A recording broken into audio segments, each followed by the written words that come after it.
Ahoy there, YouTube. It is a scorching day today. It's 95 degrees and the humidity is like 4 million because it's the Northeast and I'm surrounded by water. So it's great, but dreams don't work unless I do. So let's go get busy on a few little things here in the garage.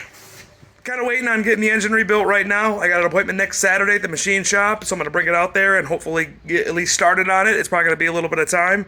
Hopefully I'll be able to shoot some videos of what we do to the engine and the cylinder head and everything like that. So stay tuned for that. I'm pretty excited. Hopefully all goes well there. But for today, we're going to go ahead and throw the fuel tank back in. And I got a new sending unit. Yeah, a new sending unit. And it's not new old stock, unfortunately. But it is this company out in Taiwan that actually makes these. So they're only $30 currently, with like 30 bucks shipping or something like that. So hopefully this thing will work out pretty good. I'm pretty confident it will. I'll give you guys a review later on. So let's go ahead and slap this thing in the tank. Go ahead and slip you in there. Slip you through here, and I have a feeling this is going to go, well, this way. Fuzzy thing floating. Yes, sir. Looks like we're about in line. Still very, very amazed and very happy these screws actually all came out okay. I would have never actually imagined that that would have been the case when I was doing this, but sometimes I get lucky. It's not often, but we take the W's when we can get them, right?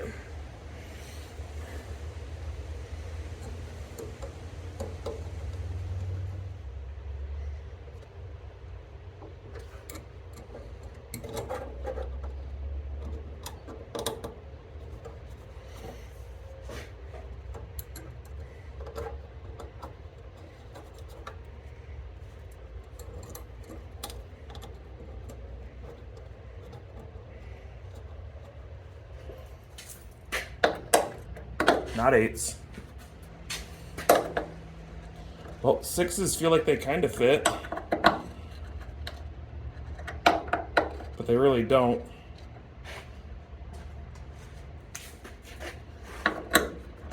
And a 7's too loose.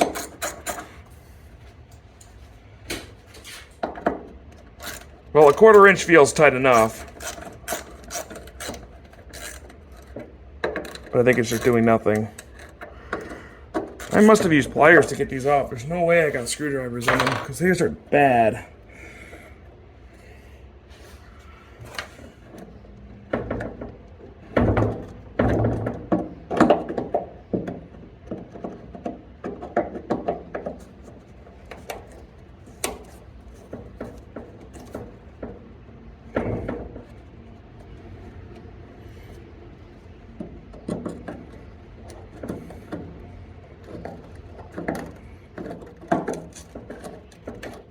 Boy, do I regret not just going out and getting new hardware for that. But, well, it's in. Feels pretty snug. So let's go ahead and throw this tank in.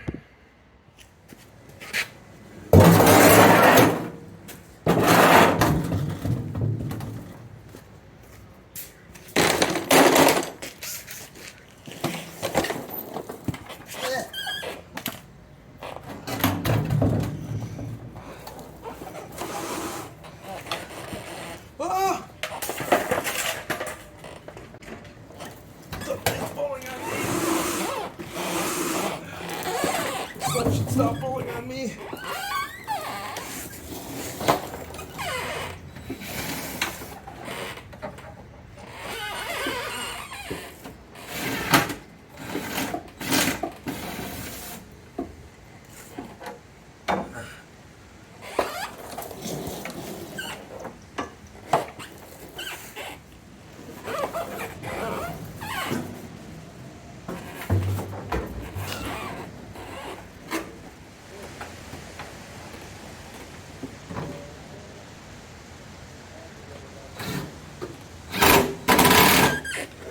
So now that we got a couple of bolts kind of half hanging it in here, before I put it all the way up, I want to go ahead and get these fuel lines all reconnected. As you can see, I got some new rubber line right here. So I will be putting an electric fuel pump in this car later on down the road. I just kind of want to wait till everything's running before I go crazy with stuff like that right now. So I guess for now, let's go ahead and get everything plumbed in about where it should go. So this line right here, let's go ahead and pop this off. Let's Go ahead and cut this right about there. There we go. That was a nice and perfectly unstraight line, or unstraight cut.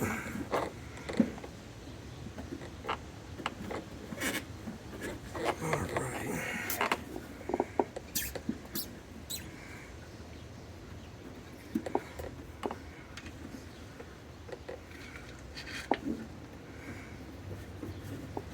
Okay, we're going to go ahead and cut that right about there. Perfectly straighter than the last line cut. And now last but certainly not least,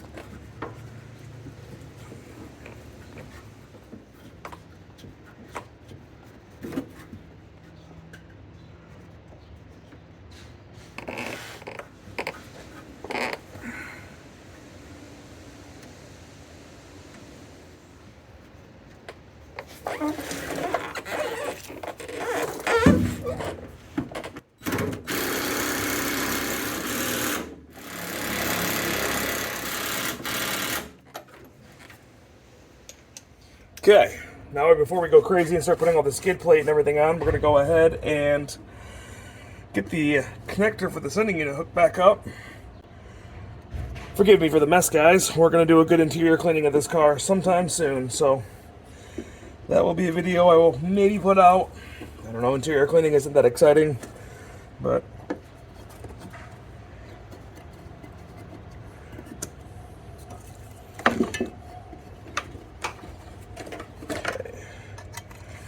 should be a little gasket for this that rings around the end. There it is. That seals inside of there, which keeps that fairly watertight. And voila, you're connected.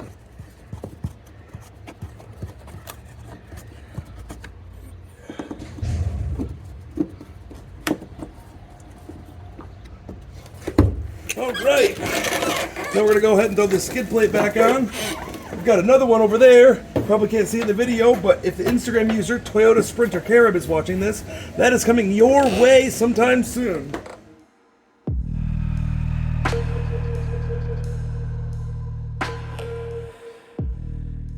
All right, well, I was doing a little bit of lens and taillight polishing.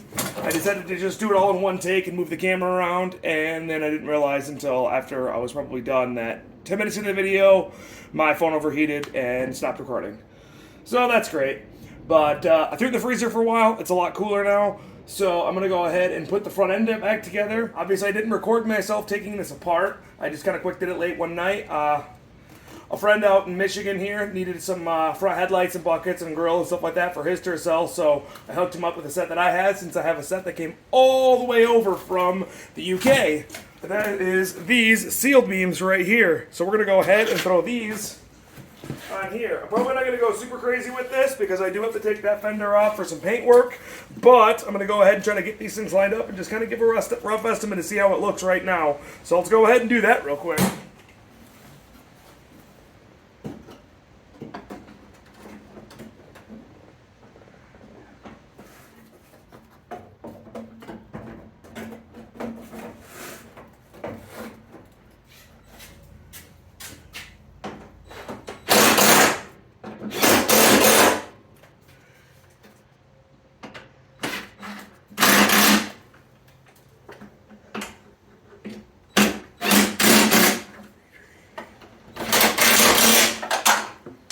Oh no.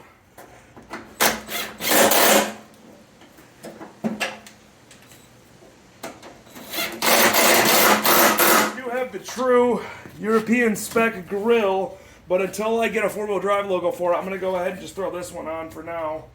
I think this one will work the same. I'm going to go ahead and get some screws out. This is covered in dust, but it's going to work. So let's go ahead and see if I can't make this actually happen the way it's supposed to.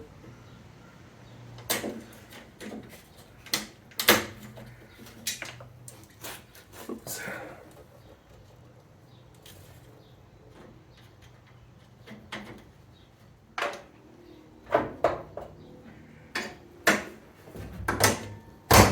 Hey! Look at that! I'm gonna have to probably do some serious aiming, but that don't look too bad. Woohoo! That's exciting. Oh, this is a rough mock-up. I still gotta get the clips and everything all lined up for the grill. You can see it's not in right now, which it doesn't want to line up. There we go. So it'll sit a little bit more flush once I got all the clips and everything like that in there, but I do have several other options for grills.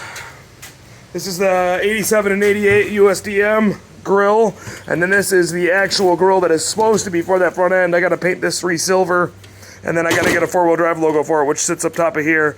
Then I also got some other USDM grills, which those are the old other headlight style anyway. So I think that's probably going to be it for me for right now. Not a whole lot of progress, but progress is progress. Hopefully in the next week I'll get starting to work on getting the engine board over and head work done and yada yada yada. So I got tons of stuff for that. Stay tuned for that. It's going to be pretty awesome. I also have a European spec inclinometer and a European spec license plate bracket that I'm going to put on here too. Hopefully I can find an actual license plate from Paris in 1983. I know it'd kind of be really dumb, but it'd also be kind of cool to throw it on there for the heck of it. Obviously, I'll put a USDM plate over it so I don't get pulled over by the police. Stay tuned for more. I'm going to have a ton of other stuff in the works. I just got to get the engine dealt with first before I start going crazy because I don't want to do MR2 brakes before I do everything else. So stay tuned. I'm going to get some paint work done to this fender and this hood, maybe the other fender too, and then after that I can finally put the front end completely together, and then I'll start getting the engine and transmission together and put in here. I'm going to reseal the transmission, so I'll show you guys how to do some of that work. Maybe we'll learn a bunch of stuff together about engine work. Really appreciate you guys watching, and I'll catch you in the next one. Adios.